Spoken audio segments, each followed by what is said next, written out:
YouTube, what it do, loved ones? You know the motto. If you can, after the story, go over there, hit me with a like, which is a thumbs up, and that'll let me know I'm kicking my stuff. Today, I got a special one today with my OG legendary uncle that I truly love, Big Mike. And he kind of finna lace us on Christmas inside the penitentiary for people that's trying to reach out and still show love to their kids from behind the wall, whether if you female or male. And this topic right here is about angel tree. And a lot of people kind of ask me about the angel tree program. So I got somebody right here that's pretty familiar with it. Unc, how you doing today? Oh, I'm doing all right. I'm doing all right. Right. I'm glad. Right. I would like to ask you, man, what is Angel Tree? Angel Tree is an organization that deals with convicts to help them send their children gifts and try to get a connection going with people that are incarcerated with their families on the street. Right. And how does one go a part of being a part of Angel Tree inside the penitentiary? Like, how was you, or how is one able to work or be a part of Angel Tree? What position you got to be play? Well, first of all, I became a Christian, and I was working inside of the churches, and I was dealing with a lot of the volunteers that come in and found out about the program. And by me being a worker inside of the church, I was able to get all the applications and start passing them out. And the only thing you had to be was just had to be a convict in order to be part of the program. Right. So people want to know around Christmas time, when y'all try to, do a give back, what time of the year does that start for inmates to start trying to put in a request to help their family? It starts about the 1st of October. And you have to have everything in by at least December the 5th. And that means, you got to get all your paperwork in. And by me working in the church, most of the paperwork came through me. Right. So I was in charge of making sure that anybody on my yard that wanted to participate got the right forms to fill out and get them turned in and make sure they were filled out right and submit them. Right. So when you say anybody, do you mean any ethnicity and any gang culture? Was all that allowed to come through, y'all? Right. Anybody, black, white, Mexican, Crip, Blood, Bulldogs, or whatever. Right. White supremacists, if they had some children and they wanted to try to do something for their kids, they qualified. Right. So that was the good thing about that program. And I want to ask you something, man, about going the extra mile, because, we all possibly been there or know somebody that been there. And I want to know about the extra mile. I know a lot of us had problems with probably writing or having understanding. Did you ever go the extra mile to pull dudes back in because you knew the process of dudes not making mistakes and not understanding and their kids possibly not getting a gift? Was you able to go the extra mile and pull people in from different races and cars to help them with that? Yeah, and you'd be surprised that how many people in prison don't even know how to fill out an envelope correctly. And so, therefore, a lot of guys will come to me. I'm talking about white supremacists that normally wouldn't have spoke to me walking on the yard, but they wanted to be part of that program, and they would come to me. Right. And they'd say, they come in and they say, Brother Mike, can you help me? I don't know how to read, so I can't fill out this paperwork, and I really would like my children to get something from me, to get a present from me. So therefore, I had to take the time and sit down with, like I say, some real racist people and help them fill out their forms. Right. And you have to realize, too, at the same time you helping them fill this form out, they still hate you. Right. They still hating on you. Right. And you got, I'm dealing with all sorts of people, Trey. Right. That you're helping out and assisting. Helping out in the system. Right. And it gets kind of hard. Right. It gets rough because at the same time, you helping some of them fill out their paperwork. One of their homeboys comes through and say, what you doing over there with that nigga? Right. And you got to keep in your mind that it's not about what he's calling me. It's about what you doing in your heart to try to get these families together. Right. Do you get mad? Yes, you get mad.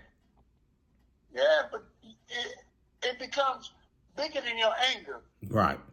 It becomes God working in your life and you trying to help these fathers maybe possibly connect with their kids again. Right. So it gets rough. Right. One more question. The ones that you are able to help through these programs, with the prison, what was some of when these gifts go through or when phone calls go through that you able to twist and assist at sometimes, what relationship does this job bring you with inmates from different races, gangs, meaning Crips, Bloods, Mexican gangs? What's some of the relationships do you build off of that? Some of the thank yous you get. You build so much respect. You get respect. Like I said, you get a skinhead after he gets the notification that his kids got some gifts and they thanking their dad for the gift. A skinhead will walk up to you and shake your hand and tell you, man, thank you. Thank you for helping me get the phone call. I haven't talked to my kids in 5 years. A brother walk up to you and say, man, my wife cut the phone off because she couldn't afford the bills, but you were able to help me get a phone call through. And I was able to speak to my kids. That's the, man, Yeah. You just don't know how that feels. And what about from the hardcore Hispanic essay culture dudes? How would some of them address you for helping? Man, once you help them and they see that you help them, they open their arms up to you. Right. It's a different vibe. Yeah. It's a different vibe. They come in and they shake your hand, and when they go to the store, they come by the church, right? And they would hand me a bag and say, thanks, Brother Mike. Right. My kid got the gifts. Thank you. Thank you for letting me talk to my mom. Thank you for doing things like that. And regardless of what people think, well, no, let me back up on something. Church in prison can be just as racist as it is on the street sometimes. You got a lot of racism going on in church, especially in prison, because the blacks don't want to sit with the whites don't want to sit with the Mexicans. You got all that going on. But I found out, being a God blessing me, I was able to do something for everybody, and everybody became a handshaker. Right. You can get what I'm saying. Right, everybody, I get it. They came to shake my hand and say, yeah. Thank you, brother. Not to cut you off on. I just want to see if I got it right. When people, you saying starting off with some of these programs you seen inside these churches, it could be racial at the beginning, but with good men like you and certain other people, you can get them guys that segregated the church to come together to shake a hand and make things work. Is that kind of correct? That's kind of correct, but let me give you a little background on myself first, sir. Okay, So, I want to ask well, you one. Let me get these last couple questions the viewers okay, wanted to know, and then I'll let you touch in on yourself. okay. What's the joy of a kid? You think when they receive one of these gifts from a parent incarcerated, from a mother or father, with the help of this angel tree program you guys become a part of? What's the joy you think a kid get? The joy the kid gets is to say, my mom and my daddy, that everybody talks about and says they're so bad, my mom and my daddy that's in jail took the time and sent me a gift. Right. That's the joy that's joy That a child get. yeah, that's the joy that the child gets. To say, hey, my daddy that don't nobody like, and tells me that my daddy don't like me, my daddy has took the time to make sure I get a Walkman, Right. or a dog, or a car, or some clothes. Right. My daddy did that for me. Right. But my mama did that for me. Right. From behind the walls. Right. From behind the walls. Right. It brings some love.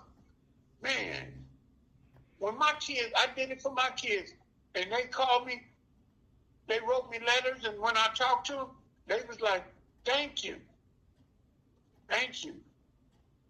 Your gift meant more to me than anybody's gift. Right. Because they knew where I was at.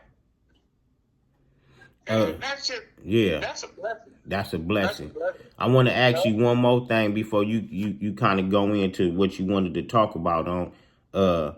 Before we close, what were some of the extra things you was able to do working with Angel Tree inside the institution? Can you give us like 2 examples that you was able to do to help different people? Well, I was able to get, not through Angel Tree, Right. but through the prison system, by me working being a actual worker and a preacher. Right, in the church. Inside of the system. Okay. I was able to help men get phone calls to their families. Right. I was able to get stamps to them so they could write their families. Right. Through Angel Tree, oh man, it showed a lot of men in prison that a man that's not of your color can still have a heart enough to do something good for you. Right.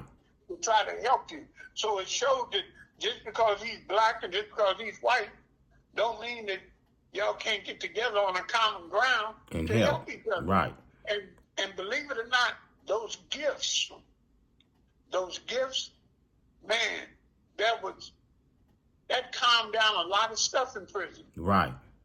Those phone calls calmed down a lot of stuff in prison. Right. Because sometimes people just got stuff bottled up in them. And if you can get them a 10-minute phone call, oh man, they can go back and relax on a lot of stuff. Right. Or change the momentum on something. Change the momentum on stuff. Unc, I'm going to let you go ahead and touch what you wanted to touch, but I don't want you to touch it too heavy because I like you to really come back and share your walk one day. So, but go ahead, Unc. Okay.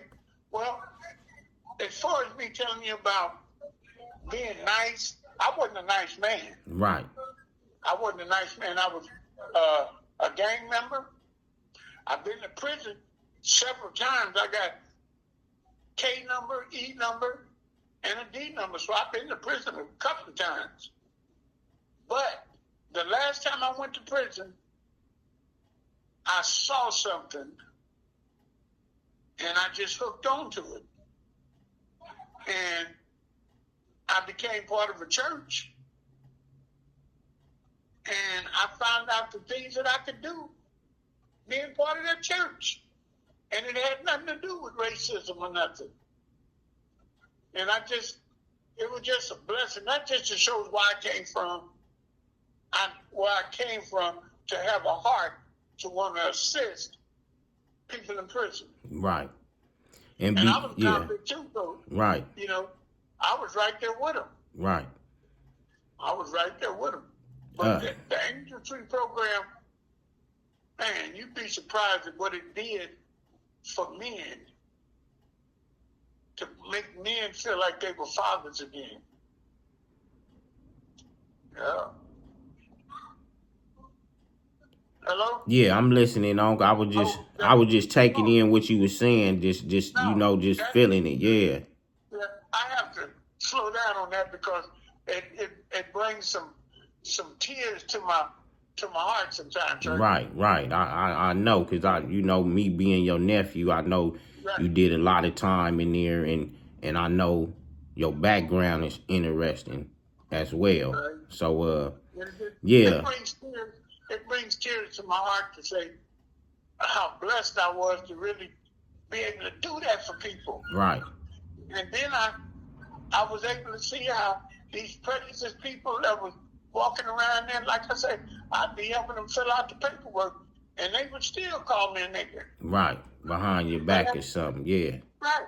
But then after a while, I saw how they would come up to me and shake my hand, even go to the forest park to give me a hug in front of their tears. Right. Once they seen the loyalty that one can bring, and the different view that we could bring to each other, no matter what skin tone we represent. I like the way you told that, to make people say, yeah, we all start off mean with each other sometime until we get to know each other.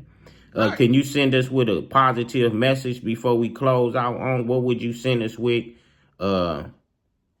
What would you tell a youngster, or what positive can you send us with, man, before we end this? Being positive, I would tell you like this. If possible, you change your life and start doing some stuff now. Get out of some of that stuff that you're in so you don't have to get incarcerated. But once you get incarcerated, use it. Go to school. Do something so when you get out, you don't have to go back to the same wild stuff. It don't mean that you're going to be rich. It don't even mean that you ain't got to work hard. But if you get something new in your mind, you don't have to come back to this same prejudiced world. For one, your heart is clean. And you can talk to men as men. That's the best thing I can do, Trey, is just tell a person that's in there, if you got to go, try to change yourself. If it means stop hanging around your homies, stop hanging around them. Stop hanging around them. Start doing something with your mind so you can be able to take care of your kids, so you don't have to worry about somebody having to get you a gift box together to send your kids. You can take care of yourself. Right. Yeah. Man. If that's positive, that's the best thing I got to tell them. I mean, Yeah. Being real. Being real. Right. Well, Uncle, I want to say thank you, man. I appreciate your time coming on 89 on up and sending us with some G stuff and not no ye stuff on how this go. And I would like to have you come back and share some more of your history soon. All right, nephew. I really appreciate that, man. And tell everybody it's after Christmas, but man, I hope everybody had a beautiful Christmas, and I hope everybody has a wonderful New Year's. Man, and with that being said, man, vice versa to you, and we appreciate you, Wonk. All righty. One love.